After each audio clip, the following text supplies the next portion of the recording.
En 1995, des ingénieurs ont tenté de réparer la dangereuse inclinaison de 5 degrés de la tour de Pise à l'aide de grands ancrages. Pour ce faire, les autorités ont d'abord dû renforcer le sol marécageux situé sous la tour. La solution ? Injecter de l'azote liquide. Pouvez-vous prédire ce qui va se passer ici ? Les ingénieurs ont oublié que l'eau se dilate lorsqu'elle gèle. Le sol situé sous le côté nord s'est dilaté, aggravant l'inclinaison du bâtiment à 5,5 degrés, un niveau extrêmement dangereux. Pour comprendre comment les ingénieurs ont réparé cette tour, il faut d'abord comprendre ce qu'est l'instabilité de l'inclinaison. La construction de la tour de Pise a commencé en 1173, avec beaucoup d'enthousiasme. Les ingénieurs ont construit des fondations de 3 mètres de profondeur pour la tour, ce qui était trop superficiel pour le sol meuble et marécageux de Pise. Lorsque la construction atteignit 3 étages, ils durent interrompre les travaux à cause de la guerre. L'édifice s'est ensuite incliné pendant la période d'inactivité en raison de l'instabilité de l'inclinaison. Plus important encore, la tour s'est affaissée sous l'effet de son propre poids, ce qui a eu pour effet de comprimer et d'évacuer une grande quantité d'eau de sous les fondations. La solidité du sol s'en est trouvée renforcée, ce qui a permis d'éviter toute nouvelle inclinaison. Sur un sol meuble, vous ne pourrez jamais construire une tour dépassant une certaine hauteur. Quelle que soit la linéarité de la construction, la tour s'effondrera toujours après avoir atteint une certaine hauteur. Il s'agit d'une défaillance lente.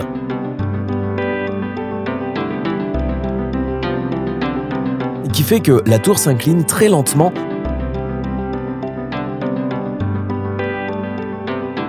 avant de s'effondrer. C'est ce qu'on appelle l'instabilité de l'inclinaison. Introduisons une petite perturbation dans cette tour parfaitement droite pendant qu'elle se stabilise. Le couple de réaction est-il plus important du côté droit ou du côté gauche ? C'est ce qui déterminera la stabilité de la tour. Le côté droit du sol s'est davantage comprimé que le côté gauche, produisant ainsi une force de réaction plus importante. Voici l'astuce. La force de réaction du côté gauche est plus éloignée du centre de gravité que celle du côté droit. Il est donc difficile de prévoir les valeurs les plus importantes du couple de réaction.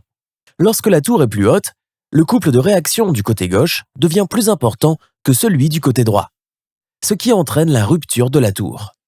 C'est exactement ce qui est arrivé à la tour penchée de Pise. À une hauteur de 56 mètres, la tour avait déjà franchi le seuil d'instabilité. Et lentement et progressivement, elle a commencé à s'incliner. Avec l'augmentation de l'inclinaison, le couple de réaction du côté gauche a continué à dominer le couple de réaction du côté droit. Revenons maintenant à la construction de la tour. Lorsqu'ils ont repris la construction presque 100 ans plus tard, l'instabilité de l'inclinaison s'est à nouveau manifestée. L'inclinaison n'a cessé d'augmenter. Les ingénieurs ont tenté de résoudre ce problème en utilisant des matériaux de construction plus légers pour les étages supérieurs. En outre, ils ont construit la tour verticalement, et non pas en fonction de l'étage précédent. Ils pensaient que cette technique donnerait l'illusion visuelle que la tour ne penchait pas. Grâce à ces efforts, la tour a pris la forme d'une banane. Malgré ces efforts, l'inclinaison de la tour n'a cessé d'augmenter. Après 6 ans de construction, alors que 7 niveaux étaient achevés, la construction a dû être à nouveau interrompue par une guerre. La 3e phase de construction a débuté en 1360. C'est à cette époque qu'est construite la chambre des cloches. Les artisans ont continué à créer l'illusion d'une tour droite. Par exemple, dans la région du clocher, le côté nord a 5 marches et le côté sud en a 6. Les architectes ont également rapproché la chambre des cloches de quelques degrés de l'axe central. Une fois de plus, malgré ces tentatives, l'inclinaison ne cessait d'augmenter. La construction de la tour de Pise fut finalement achevée en 1372. On estime que l'inclinaison était alors de 1,6 degré. Vous connaissez la nature de l'instabilité de l'inclinaison. Une fois que l'instabilité commence, elle ne s'arrête jamais. En 1934, l'inclinaison était d'environ 4,5 degrés. Benito Mussolini, le dictateur italien de l'époque, n'aimait pas cette inclinaison. Il considérait cette imperfection comme une insulte à l'ingénierie italienne. Mussolini a trouvé une solution brutale à ce problème. Il a percé de nombreux trous dans le côté nord de la fondation et y a coulé du béton. Ils ont ainsi injecté 90 tonnes de béton dans les fondations. Voici ce que Mussolini pensait qu'il se passerait. C'est exactement le contraire qui s'est produit. Le sol du côté sud s'est comprimé et l'inclinaison de la tour a augmenté. L'inclinaison a finalement atteint 5 degrés. Au cours des années suivantes, l'inclinaison de la tour n'a cessé d'augmenter et en 1990, elle a atteint le niveau dangereux de 5,5 degrés. La tour a été fermée au public pour la première fois. Les autorités ont retiré la cloche de la tour. Elles pensaient que cela pourrait réduire la pression exercée sur celle-ci. C'était une bombe à retardement, prête à s'effondrer à tout moment. Pour éviter que la tour ne s'effondre immédiatement, les ingénieurs ont placé des contrepoids en plomb sur le côté nord. Ils ont d'abord dû construire un anneau de béton à la base pour maintenir ces contrepoids en place. Ils ont ajouté un total de 600 tonnes de contrepoids en plomb sur le côté nord. Cet effort a permis de réduire l'inclinaison d'un centième de degré. Pour la première fois, la tour penchait dans la bonne direction. N'oubliez pas que la méthode des contrepoids en plomb n'était qu'une méthode temporaire. Les ingénieurs devaient encore trouver une solution permanente. Nous avons déjà entendu parler de leur tentative suivante pour stabiliser la tour, la méthode de l'azote liquide en 1995. Cette méthode de redressement était une solution très élégante. L'idée était de descendre à 40 mètres de profondeur et de relier les fondations de la tour à la roche-mère à l'aide de boulons d'ancrage. Cela semblait être la solution idéale pour redresser la tour.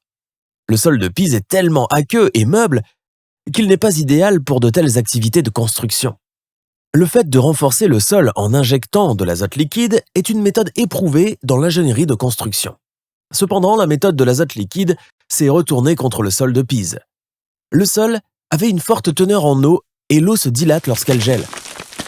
Le sol du côté nord s'est dilaté et a penché dans la mauvaise direction. Les autorités ont immédiatement ajouté 300 tonnes de plomb pour empêcher la tour de tomber. Elles n'ont même pas pu essayer la méthode des boulons d'ancrage. Cette idée a dû être abandonnée dès la première phase du projet, celle du renforcement du sol. À ce moment-là, l'inclinaison de la tour a atteint des niveaux dangereux. Les ingénieurs ont calculé qu'une simple augmentation de 7% du poids de la tour suffirait à la faire basculer, avec un facteur de sécurité de 1,07.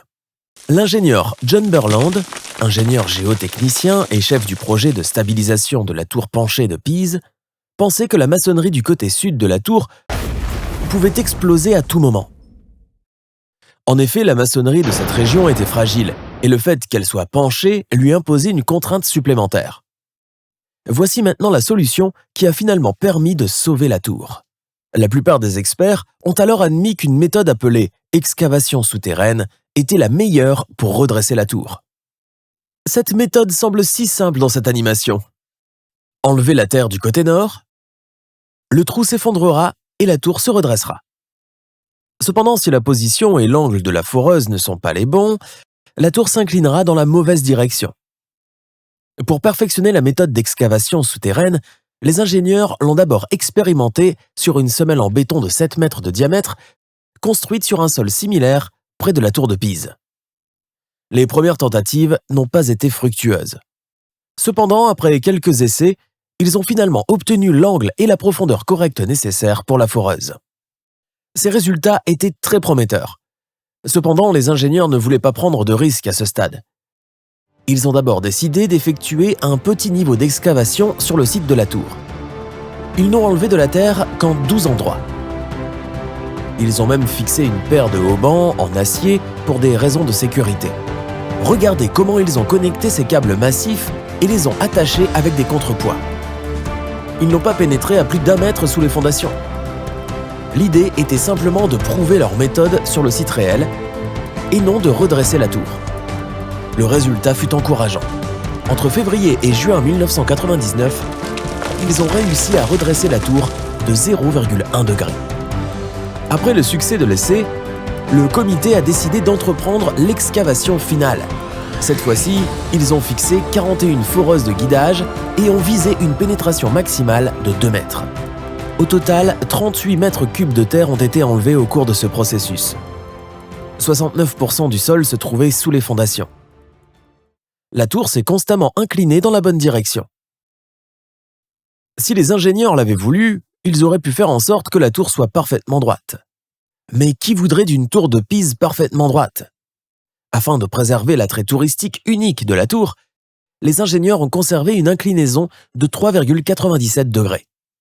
Après plus de 10 ans de travaux de rénovation, la tour a finalement été ouverte aux touristes. C'est ainsi que la tour de Pise a atteint l'angle que nous lui connaissons aujourd'hui. La nappe phréatique du côté nord était plus élevée que celle du côté sud. Certains ingénieurs pensaient que cela pourrait entraîner des complications à l'avenir. Imaginez ce qui pourrait se passer pendant les mois d'hiver. Comme ils ne souhaitent plus prendre de risques, ils ont foré 3 puits sur le côté nord et ont drainé l'eau des fondations nord vers les puits. De cette manière, les nappes phréatiques du nord et du sud étaient quasiment identiques. Le sol marécageux qui entoure la tour est peut-être la cause de l'inclinaison de la tour. Mais ce même sol a agi comme un rempart et a sauvé la tour d'au moins 3 tremblements de terre majeurs. Le tremblement de terre de 1846 était de forte intensité.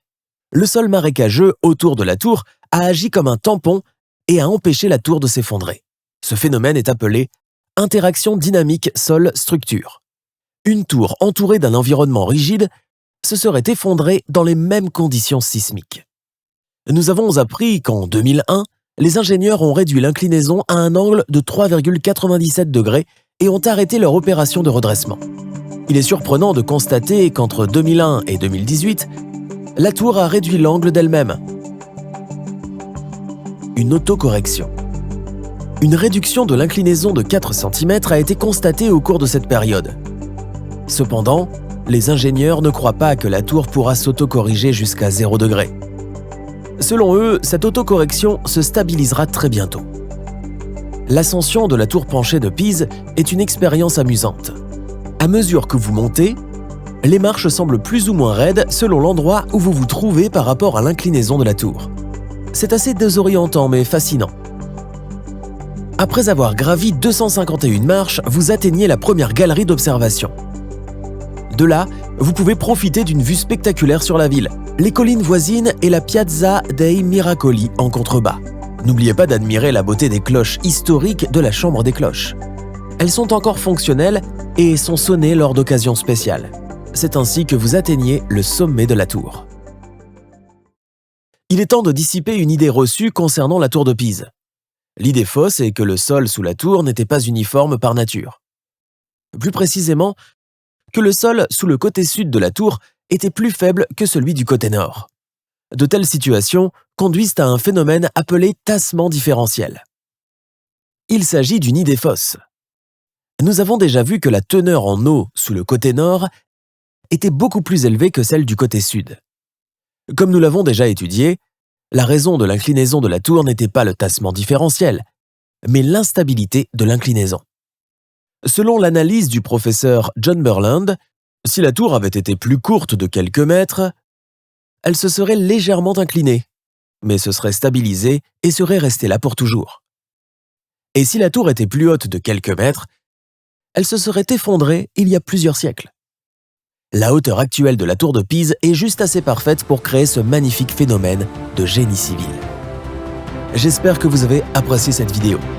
Avant de partir, je vous invite à consulter notre page Patreon et à nous soutenir à la hauteur de vos moyens. Cela nous aidera grandement, mon équipe et moi-même. Prenez soin de vous, bye bye.